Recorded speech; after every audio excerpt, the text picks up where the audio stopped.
Kita berhimpun dalam barisan, lantangkan suara hati nurani, agar negeri berkeadilan.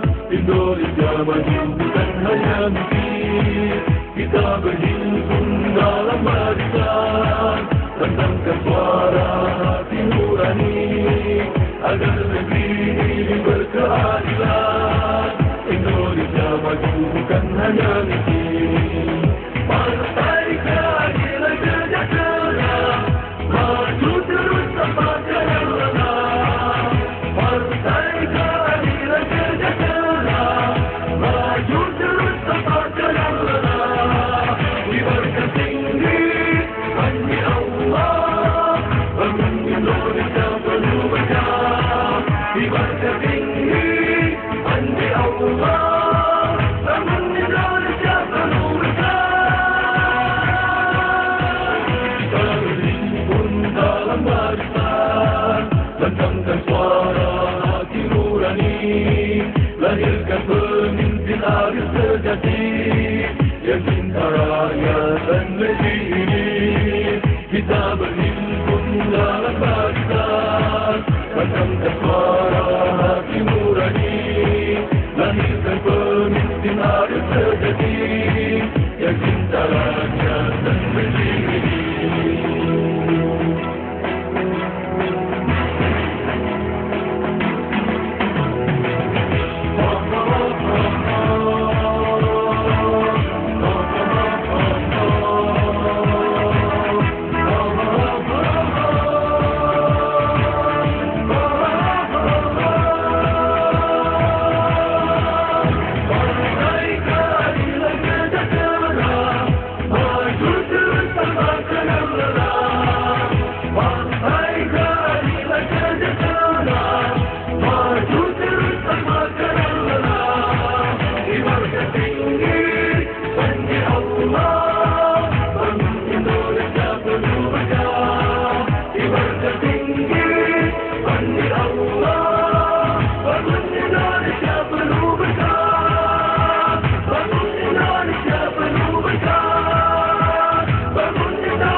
Tergabah masa depan, tersenyumlah di kehidupan, dengan cinta dan sejuta asa, bersama membangun Indonesia. Pegang teguhlah kebenaran, buat jalan di angkara, berkorban dengan jiwa dan raga, untuk tegaknya keadilan. Bangkitlah negeriku, harapan itu masih ada. Berjuanglah bangsaku, jalan itu masih terbentang. Bangkitlah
Kami sadari jalan ini kan penuh onak dan duri, arah menghadang dan kezaliman yang akan kami hadapi. Kami sadari jalan ini kan penuh onak dan duri, arah menghadang dan kezaliman yang akan kami hadapi.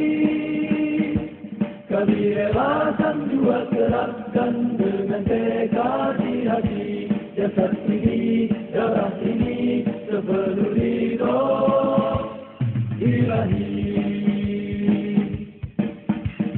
Kami adalah para berbujur yang siap dilepaskan dari busur, tuju sasaran siapapun pemanahnya. Kami adalah pedang-pedang terhulu yang siap berayun menebas musuh, tiada peduli siapapun pemegangnya. Asalkan ikhlas di hati, Tuhannya ridho ilahi Rabbi. Kami sadari jalan ini kan penuh onak dan duri, arang menghadang dan kezaliman yang akan kami hadapi. Kami relakan jiwa serahkan dengan tekad di hati, jasad ini, darah ini, sepenuh ridho ilahi. Kami adalah tombak-tombak berjajar yang siap dilontarkan dan menghujat, menembus sadap, lentakan keampuhan. Kami adalah butir-butir peluru yang siap ditembakkan dan melaju dan mengoyak merumpang kezaliman. Asalkan ikhlas di hati, jumpa wajah ilahi Rabbi. Kami sadari jalan ini yang penuh onak dan duri, arah menghadang dan kezaliman yang akan kami hadapi. Kami relakan jiwa kerahkan dengan tekad di hati, jasad ini, darah ini, sepenuh ridho ilahi. Kami adalah mata pena yang tajam yang siap menuliskan kebenaran tanpa ragu, ungkapkan keadilan. Kami pisau belati yang selalu tajam, berkesabaran yang tak pernah padam, untuk arungi dakwah ini jalan panjang. Asalkan ikhlas di hati menuju jannah ilahi Rabbi. Kami sadari jalan ini kan penuh onak dan duri, arah menghadang dan kezaliman yang akan kami hadapi. Kami relakan jiwa serahkan dengan tekad di hati, jasad ini, darah ini, sepenuh ridho ilahi.